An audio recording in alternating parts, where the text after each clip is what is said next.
Boa tarde, Santa Catarina. Mais uma vez estamos de volta com o nosso programa Saúde em Foco. Olha, gente, eu quero agradecer as manifestações de carinho que eu tenho recebido. O pessoal que tem curtido o nosso programa, que tem acessado o site, o saudeenfoco.med.br. Ali você vai encontrar informações de qualidade, as entrevistas que já foram realizadas e você pode acessar o site também para fazer a pergunta para aquele médico que você teve interesse de esclarecer alguma dúvida. Uma pergunta que foi repetitiva nas ruas quando eu encontrei as pessoas. Poxa, eu não queria que a minha pergunta caísse no domínio público. Não se preocupe, a sua pergunta é direto para o médico linkado e dele para você. Ela não vai cair em domínio público. Bem, hoje nós vamos abordar um assunto muito importante, a obesidade, que tem virado uma epidemia. Antes era só nos Estados Unidos, se tornou uma epidemia global e o Brasil é o campeão de obesos no mundo inteiro. A obesidade que traz tantas consequências para a saúde, doença cardiovascular, derrame, infarto agudo no miocárdio, insuficiência cardíaca e etc. Hoje nós trouxemos o Dr. Eduardo Senra, endocrinologista, para falar sobre o assunto.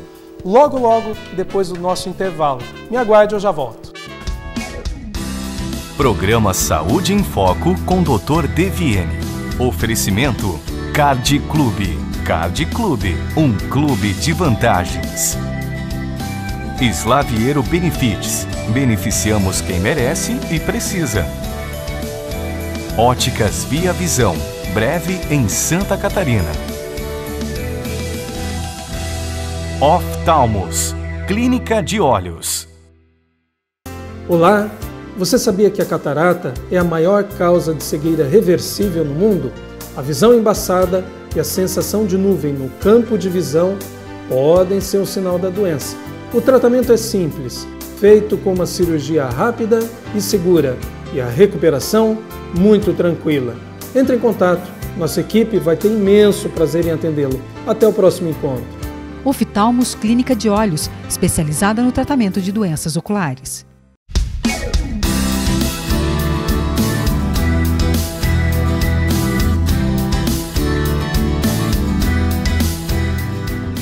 Então, pessoal, como nós havíamos anunciado anteriormente, hoje nós vamos conversar com o endocrinologista e metabologista, Dr. Eduardo Senra.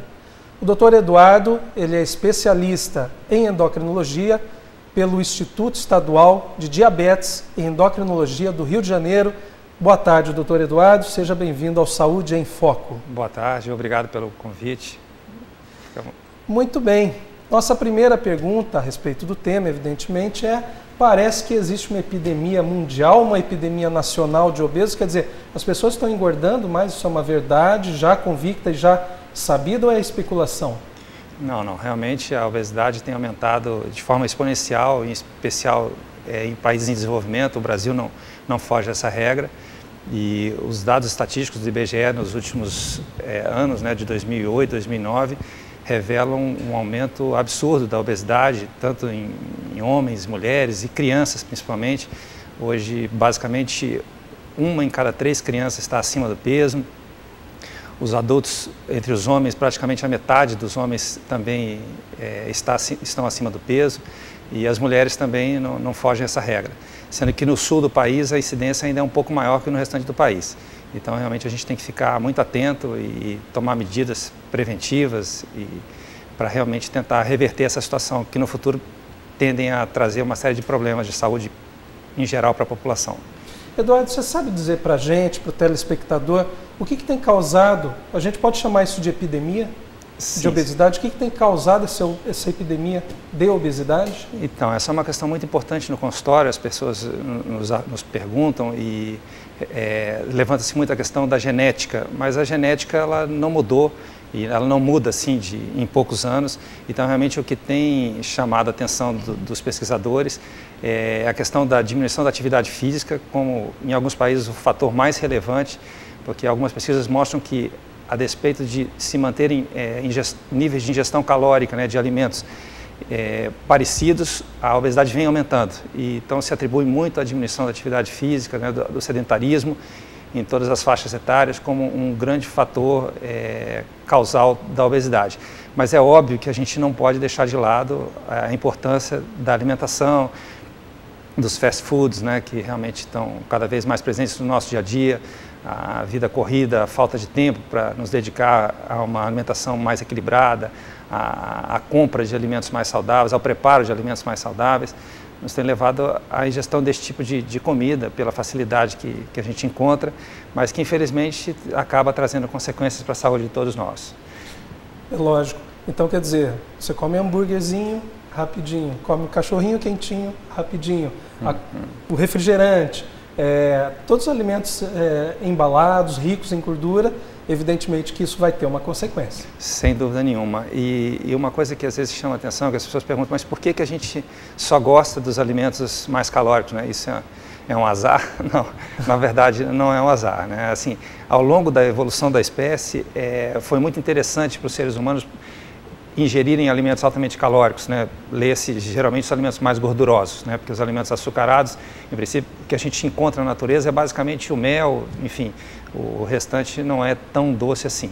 Mas os alimentos muito gordurosos eram muito interessantes, porque nos traziam bastante calorias e nos ajudavam a enfrentar situações de escassez de alimentos. Então, essa preferência sempre foi, vamos dizer assim,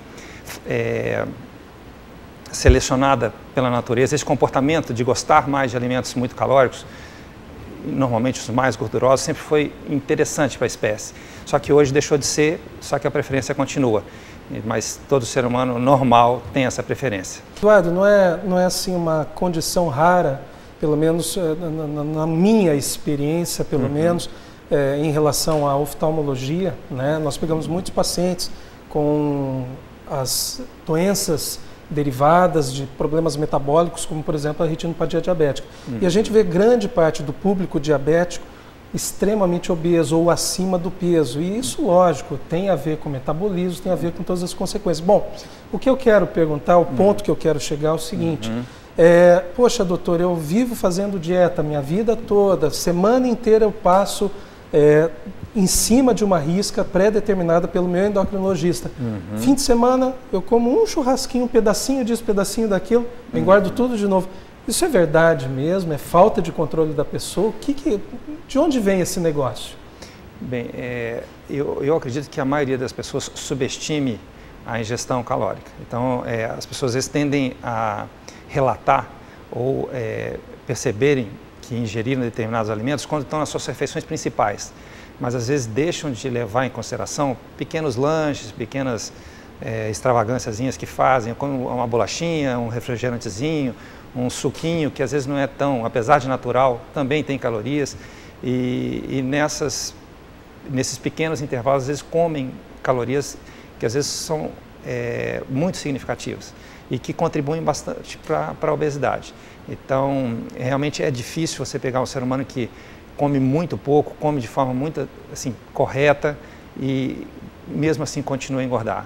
Isso normalmente não é correto. Não é verdade, então. Na maioria das vezes, eu como muito pouco e eu engordo mais do que perceptivelmente eu estou comendo. É mentira. A gente tem que levar em consideração outras coisas. Claro, a questão da atividade física, às vezes a pessoa é muito sedentária. Às vezes a questão genética, ela influencia no sentido de que você tem, vamos dizer assim, uma habilidade, uma competência de guardar o excesso de alimentos muito maior do que outros. Tem pessoas que têm mais dificuldade, o que hoje em dia é uma vantagem, que no passado foi uma desvantagem, vamos dizer assim, seria vantajoso acumular com facilidade. Hoje em dia para a gente é um problema. Mas tem pessoas que realmente têm uma genética favorável ao acúmulo de gordura, que faz diferença em relação a outras pessoas, mas a grande maioria acaba ou gastando muito pouco ou consumindo mais do que deveria. Bom, então, a partir daí, da sua afirmação, eu pressuponho que não existe uma fórmula mágica. Bom, você vai fazer essa dieta para toda a população que vai servir para todo mundo. Creio eu que exista algo individualizado, algo personalizado. Para mim serve uma determinada ingesta e uma determinada quantidade de exercício, ou não. Mas isso eu quero que você responda para a gente logo depois do intervalo.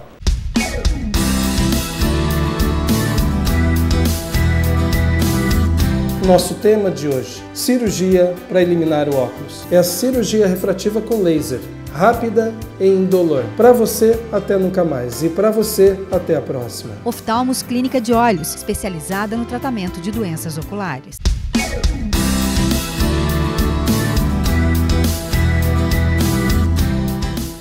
Então, gente, agora nós estamos de volta para falar sobre obesidade de novo. E a pergunta que tinha sido deixada no ar é: existe uma dieta que vai funcionar individualmente para cada pessoa, que tem que ser personalizada ou não? O único tipo de dieta, aquela fórmula mágica que vai funcionar para todo mundo, Eduardo? Sim, eu acredito que sim. Tem pessoas que têm uma preferência maior pela ingestão de proteínas, podem se beneficiar de uma dieta um pouco mais rica em proteínas. Tem outros pacientes que já não toleram esse tipo de dieta.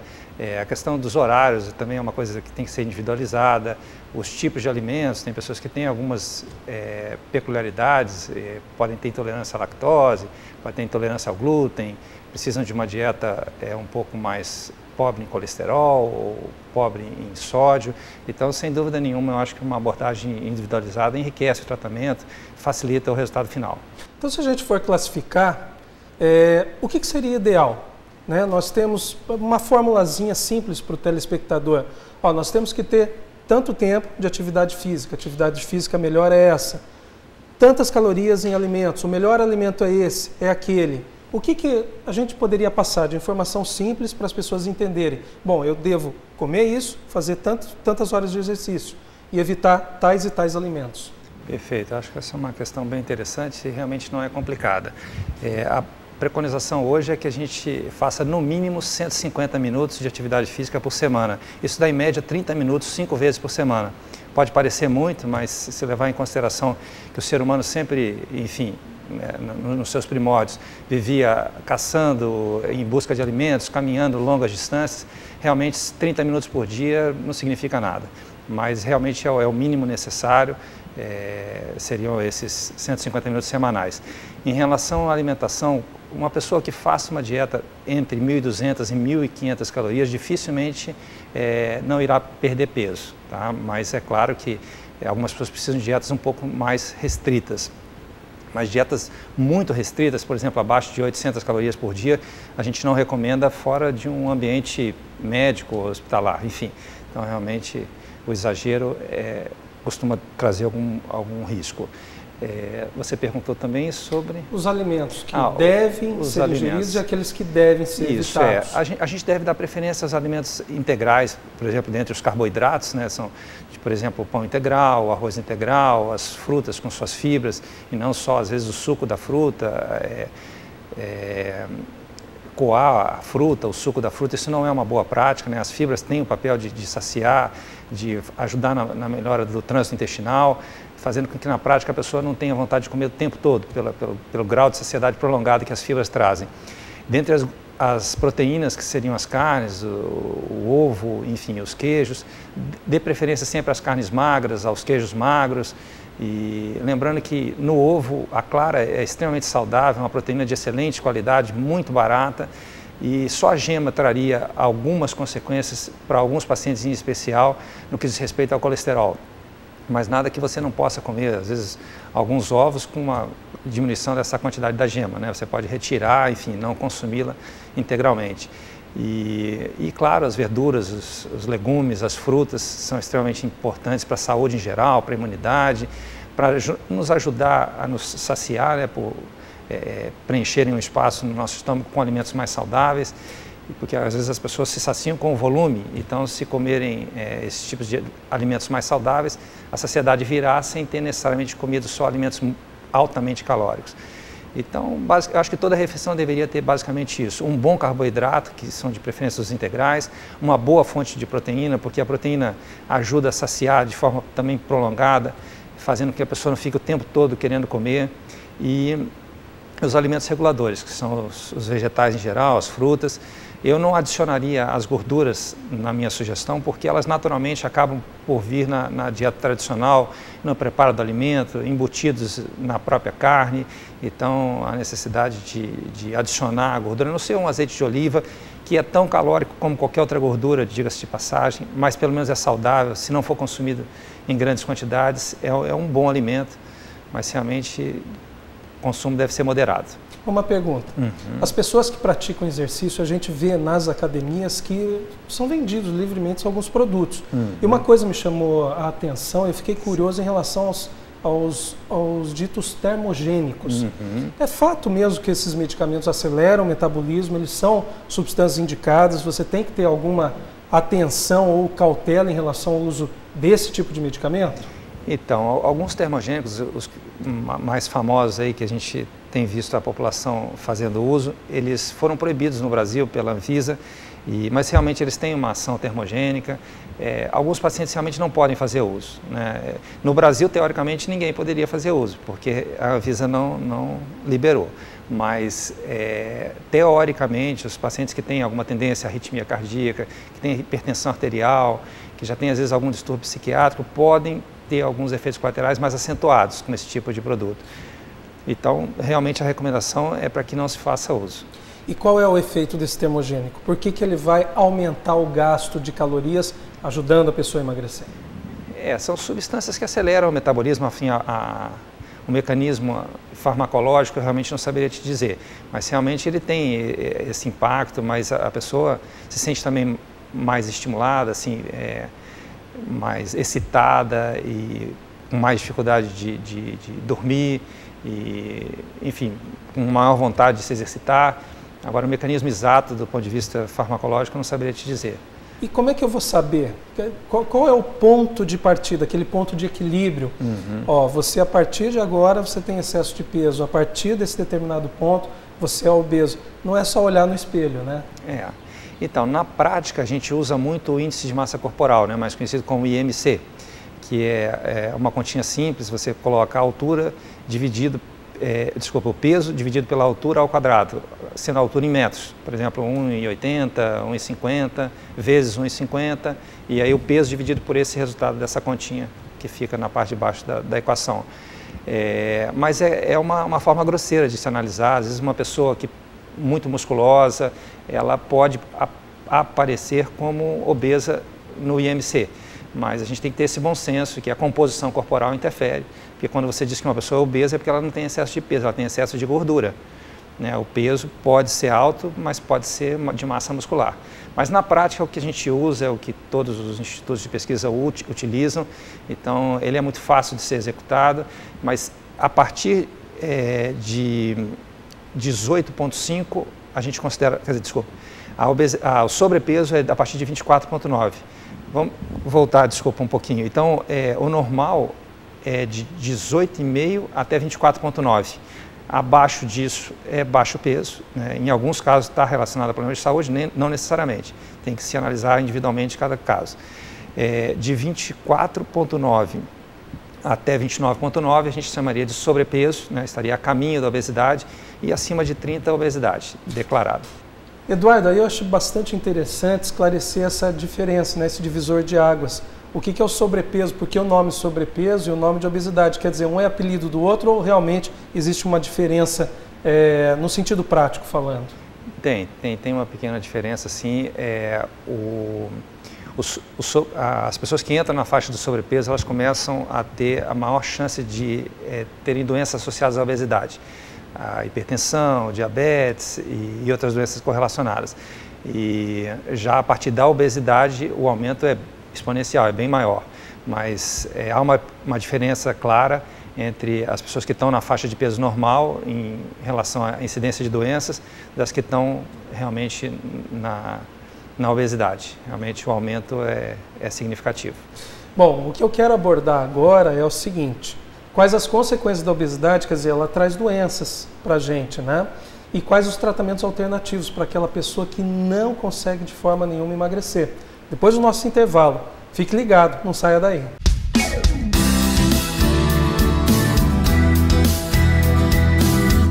Olá, nosso assunto de hoje é o ceratocone. Essa doença da córnea que acomete o jovem leva à perda de visão se não tratada adequadamente. Ele deforma a córnea, que é a tampinha transparente dos olhos. O tratamento do ceratocone se dá através do implante de anel corneano ou do crosslink. Até o próximo encontro. Oftalmos Clínica de Olhos, especializada no tratamento de doenças oculares.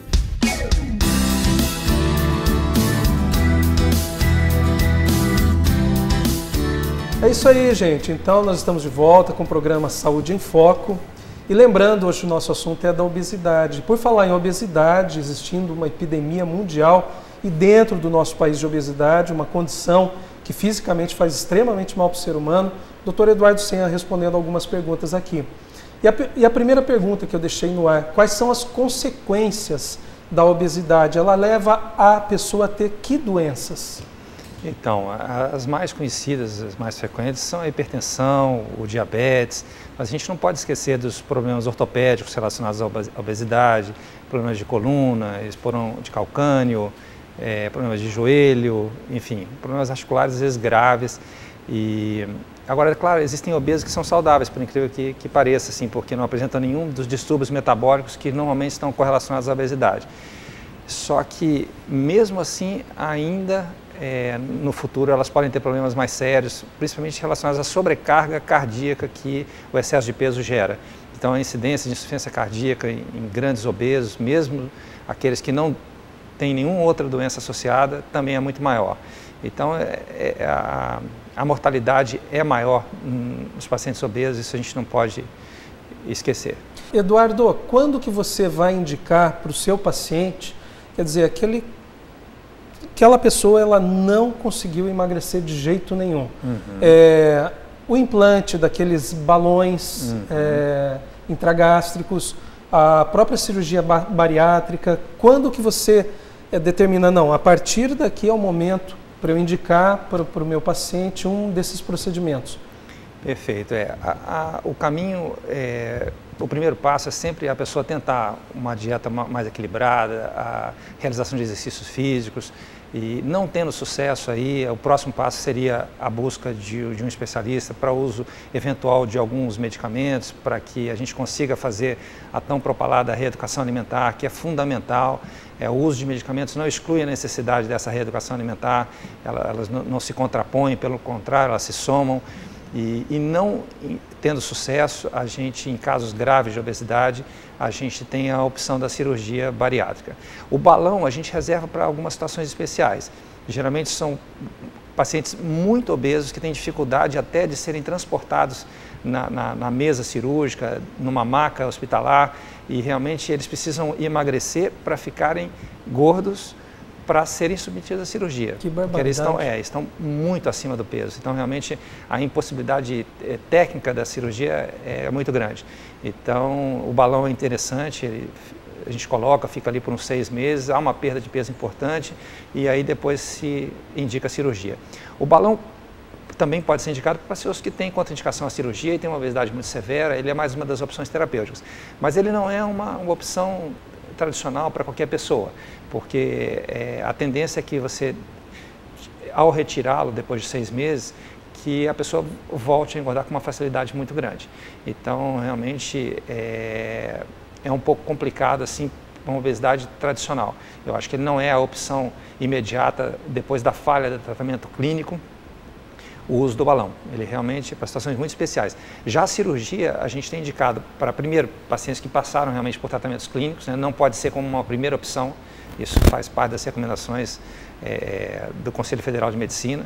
Então, você tem que ter passado por um tratamento mínimo, normalmente de 2 anos, e tem que estar com um IMC acima de 40, ou um IMC, que é o índice de massa corporal, como a gente comentou no quadro atrás, com o IMC entre 35, quer dizer, entre 35 e 40, mas com doenças correlacionadas à obesidade que teriam um impacto muito positivo com essa redução de peso, como, por exemplo, diabetes, algumas doenças ortopédicas, problemas graves ortopédicos, a própria hipertensão de difícil tratamento. Então, tem algumas doenças que teriam um grande benefício e que indicariam essa cirurgia mais precocemente, como eu disse, com IMC entre 35 e 40. E, Eduardo, como último comentário, essas crianças que hoje são obesas, existe um contingente excessivo, a gente citou isso já no nosso programa.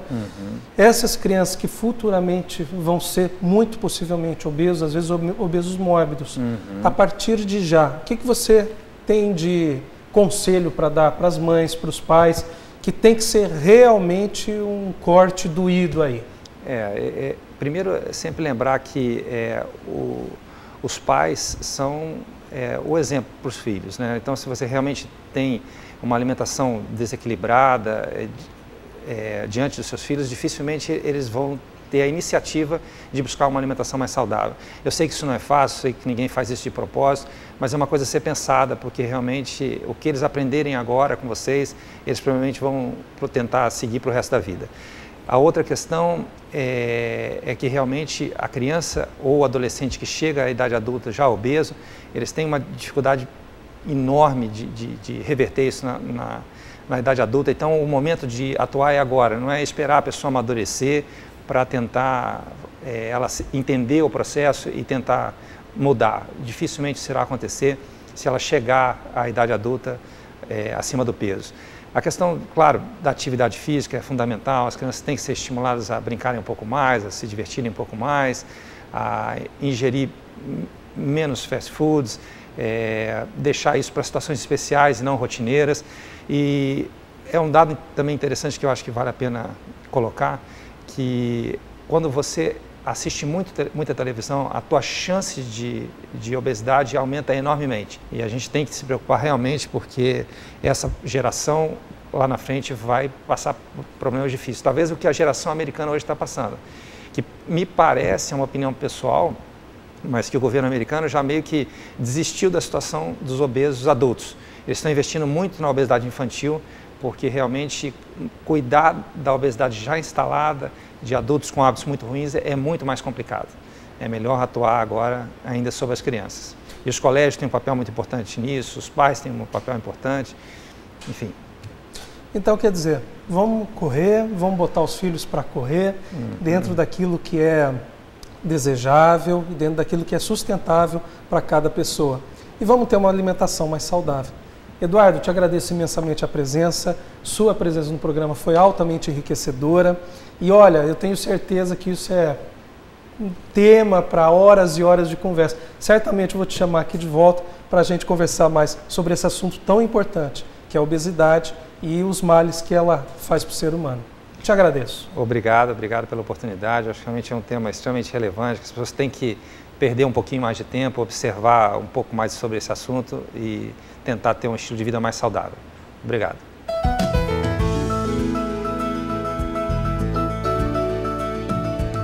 E chegamos finalmente ao término do nosso programa com o bloco Visão em Foco.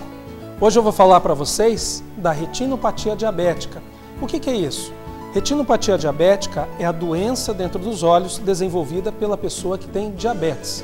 Aí você pode me perguntar, poxa, mas qual a importância disso? A importância, gente, é que de 20 anos até 60 anos de idade, nessa faixa etária, para quem tem diabetes, é a maior incidência de cegueira irreversível no mundo. Tá aí a importância epidemiológica da retinopatia diabética. Por que ela ocorre? Por uma fragilidade vascular dentro dos vasos sanguíneos que estão no fundo do olho, que é a retina.